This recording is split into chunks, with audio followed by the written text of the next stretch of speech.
நாங்கள் இதே தெய்வம் புரட்சி தலைவி அம்மா அவர்களுடைய உண்மையான அதிமுக அண்ணன் ஓபிஎஸ் தலைமையில் இயங்குகிறது. எங்களுக்கு ஒதுக்கப்பட்ட பெயர் அனைத்து இந்திய அண்ணா திராவிட முன்னேற்ற கழகம் புரட்சி தலைவி அம்மா. எங்களுக்கு கொடுக்கப்பட்டிருக்கின்ற சின்னம் எலக்ட்ரிக் போல் சின்னம்.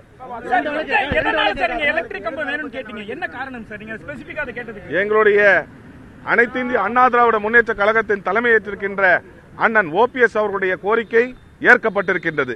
இது தலைமையினுடைய கோரிக்கை.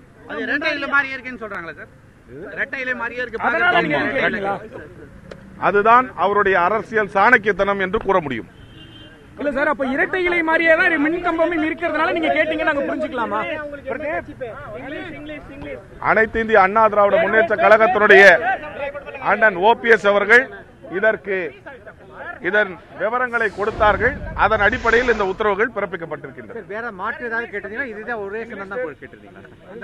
ஒரு 3 எண்ணிக்கையில் 3 வரிசைப்படி கொடுத்தோம். அதில் முதலாவதாக கேட்டது இந்த எலக்ட்ரிக் போல். இந்த அதிமுக அலுவலகத்தை மூடணும்னு சொல்லி ஒரு கோரிக்கை இருக்குன்னு சொல்லிட்டே இருக்காங்க தொடர்ந்து. அதை பற்றி ஏதாவது விவாதம் நடந்தது? அதை தலைமைதான் முடிவு செய்யும். இப்பொழுது அதற்கான அவசியம் இருக்கிறதா இல்லையா என்பதே எங்களுக்கு தெரியாது. ஏனென்றால் எந்த வழக்கும் தாக்கல் செய்யப்படவில்லை என்று எண்ணுகின்றோம். ஆனால் அதனை நாங்கள் பிறகு அதற்கான சட்ட ரீதியான ஏற்பாடுகளை செய்வோம். சார், அதிமுக தலைமை அலுவலகத்திற்கு நீங்க கேட்கறதுக்கு தேர்தல் ஆணையத்தை அணுக முடியுமா, இல்லனா உள்ளூர்ல வேற மற்ற நீதிமன்ற ஆணையம்? அதற்கு சட்ட வழிகள் அனைத்தையும் ஆராய்ந்து தக்க நடவடிக்கைகளை தலைமை அறிவிக்கும். இல்ல, இப்போது மிஸ்டர் பழனிசாமி தலைமையிலான அரசு இருக்கே, உங்களுக்கு அது எந்த வகையில சாத்தியப்படும் நினைக்கிறீங்க? அதை தலைமை முடிவு செய்யும். அதற்கான சட்ட ரீதியான நடவடிக்கைகளை தலைமை அறிவுறுத்தும்.